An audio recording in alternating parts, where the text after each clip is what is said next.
Hayop kayo? Lilian?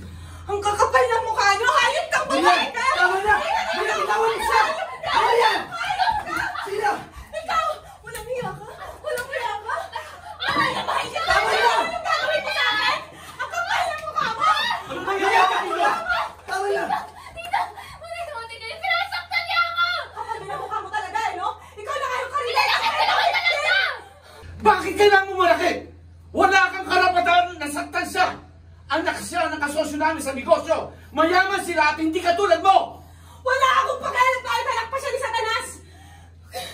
Siya yung karina ng anak niyo, pero siya pa rin yung kinakampihan niyo! Huwag mo bastusin yung magulang ko. Huwag ako yung bastusin mo! Huwag yung isa! Saktan ang anak ka! Ikaw si Sheila. Siya dapat pakakasalan ni Miguel. Pero anong ginawa mo, ha?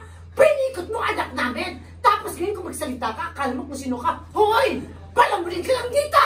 Paano mo rin ako kung paano mo rin ako? Pero kayo mga demonyo kayo. Tanggap ko naman eh, na hindi niyo ako kayang tanggapin kahit kailan. Hindi niyo nga ako matrato bilang isang tao. Nagtiis lang ako